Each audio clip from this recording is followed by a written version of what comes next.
का हाल बा हो? हाँ ये जी को सब ठीक है बा भौजी। ए भौजी राखी भेजोले बनी क्वेश्चन बटे यही से इनकी पारी बबुआ खातिर नु चांदी के राखी भेजनी है। हाँ आ वो ना 98 भर के राखी है। ऐसा नहीं कम मत समझी है तब का। अम्मा ही कहाँ भी है भौजी? माई के तन दे तो तनी बतिया लेती हम। ठीक बता ना तनी। हेलो गोड़ लागे तीन रे माई। का रे माई अपना बचिया के भुला गल बे का? एको बार फोन ना करेली। हाँ माई ठीक बा। ए जी ई मत सोच के हम दुख काटे तनी ना, सुखे काटे तनी ए जी रह के ता। और एक बात बोली रे माई, बड़की के नु राखी गोल लेके नहीं और भैया जी लेके जाती नहीं खी राखी। तब का तोरा लागता भैया जी लेके जाए वाला राखी हई? भैया जी तो 80-24 घंटा मुंह पे गुस्सा रहेला जब देखे ना तब ना। हम हम अपने मरे से पहले ही राखी भेजवा देनी है वो चांदी के रे माई। तब का भैया जी नो कौन गिनती में ना समझना के। हाँ कब ना जब बोले तब टेढ़े मुँह बोल के भैया जी निकल जाए। ऐसी घमंड कर ले देखे हमरा के देखी ना तो चिवर दे लेकिन हाँ कुछ ना भइल। तब इनकी पारी लागत ना माई सुखले सुखले ओकर राखी जाई। तब करे माई तू का तोरा का लागत भैया जी लेके जाए वाला थोड़ी हई। ए छोटकी के हम आई है का तोर ना हाँ ए दीदी अरे भौजी है ठीक बा भौजी तभी ठीक नहीं के तन आराम कर हम बाद में फोन करते हैं। ठीक बेटे भौजी न रही दीदी जी आपो लगनी दीदी दी बीमार न बड़ी। ठीक बा जाता नहीं है दीदी जी काम बात नहीं। छोटकी ढेर अपना माई भौजाई वाला बनत इस कतना कैसे कह के हमरा गोल के माई भौजाई से बतियाओ तनी आए आवे दे बरा वहां से हमहू कहनु के हमरा भैया के ले जाके राखी पहुंचा दी। हम राखी बिना कतना उदास बैसन ओनियो को फोन नहीं किसन करत कहिए से हमरा से उसल बैसन है जतनी हम कहे उनका से का खोजी तो भोज बनाइयो खा के दिन खोदी एगो बच्चा भी है तो मैं करत रहती खारा हम के जाने का जंगल झड़ी का ए जी का हो छिला तो सब ना साफ करत रे अभी छिला कहां गइल कनी की चली खाना ना तब खा ली। चल हम आइ त खाइ करे सुन ना कनी ना एगो काम रहे कावन छी बैठ ना जा बैठी बड़ा बैठाव तड़े का बात बा? कुछ बात नहीं के मैंने कहनी है कि अब नैहर ना जी हमरा रखिए लेके हमर भईवा के आ का करे तोरा नैहर जाई में राखी लेके रे का करे राखी ना जी हमरा नैहर तारा नैहर रे हम राखी पहुंचाओ तार भईवा कहली आवेला बताऊ तो। मन रक्षाबंधन के दिन बहिन जैसन के भाई आवेला ई बताई ना पहले। अच्छा तारा रखिए के बाद उ कहली आवेला तारा के पावर पुड़िया लेके हैं का गुल ना आवेला त कतना त हमर भाई हो। देख हमर माथा मत खराब कर हम करत नहीं जोन करे हम तोरा नैहर जाई बिना राखी पाखी लेके रबे पर बहिने घर का कर जनी कहि ना ओ तारा रो बहिने घर से ना आवेली जका राखी बन तो मारा बेकेला पड़ा फेंक देबू नेटा जान ली हो ना लेके जिम त हमरा के पहुंचा दी होई जा तारा के पहुंचा दी होई जा। ये सफा पानी में मुंह ना देखलू अपन पहुंचाओ जाता नहीं अपना भाई के बोला के जो बेटा कर्जा खेले बड़े हमरा पे गुरनाम हो त दे दे में पड़ी याद कली हो बुझाई लो देखी रो ढेर नहीं की बोलत माने पहुंचा देम त का हो जी घाट का लेम रो हम कह देनी कि तोरा भाई के राखी लेके ना जाई त ना जाई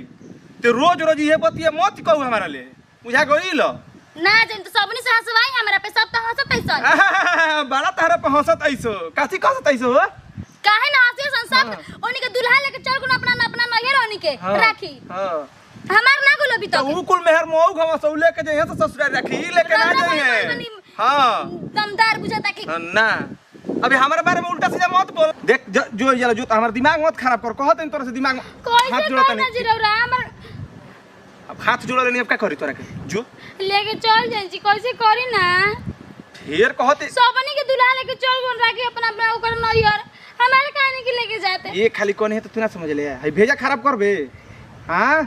हमरा के पहुंचा दी नैहर देख ढेरोट मत पटक मारम नु के फाट जी उठावा जान लिए ए जी कैसे करना जी सब बहिन अपना भाई के गोल से राखी बने रहू हमरा के लेके चल खड़ा जल्दी खड़ा देख गोड़ हाथ धरे वाला काम ना चल घर चला तब पीट दे बाबू आदमी बन जबे चल चली जी चल जल्दी चल चल चल चल बताओ रक्षाबंधन के दिन भाई हमर ताकत होगी कि हमर बहन राखी लेके आई आई सुते वाला हमरा के बेइज्जत नहीं के का कोई हमर माई की सालों के बाद हमर बेटी ना आई कोई मरद के एकदम से कसाई है दादा सबने के मरद अपन अपन मेहरारू के राखी लेके चल गेलो सन हमार मरद भेल बा कि तनिको हमर दर्द नहीं के समझत काजन कोइसन मरद से बियाह क देली सन आ काहे दीदी काहे रोवत नहीं रोवा कौन दिक्कत कर गइल बा आ का कोई ये कोनिया हमर मर्द हमर भाई के राखी नहीं के ले जात कितना हमरा दुख होता आई परत त्योहार के दिन चढ़ल बा रउआ रोवत तनी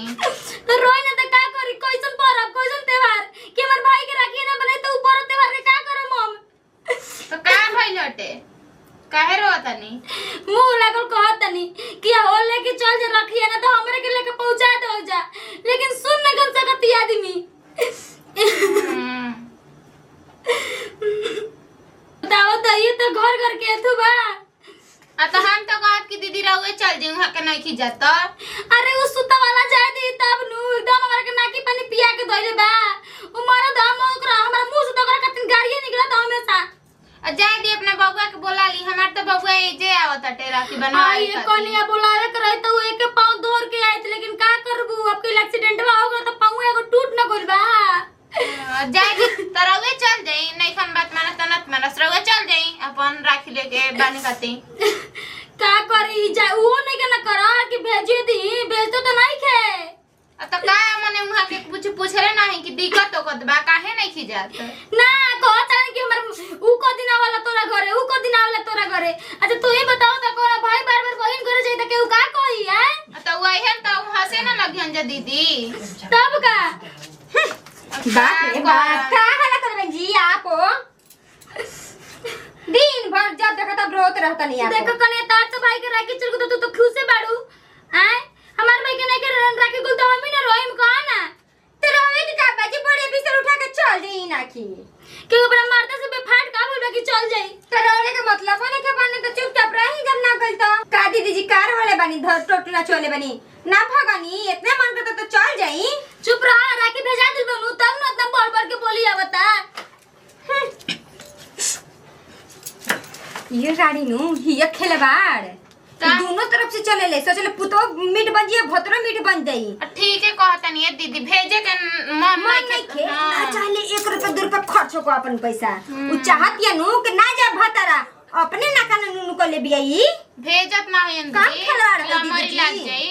ऐसे ना भेजा करो अरे हम इनकी तो अपन छोटका बबुआ खातिर चानी के राखी भेजवाई हम हमरो बबुआ ए जे आता दीदी ओकरो खातिर आए चाहे के देखनी कभी रखियो ना कि सुतरियो लो लिखे मंगाइले आशी कहते जाई छोड़ा अब का ले बड़ो अपन काम देखा जाके ऐसा आदमी के चक्कर में ना पड़े के चाहिए ठीक बा दीदी हम जा हाँ।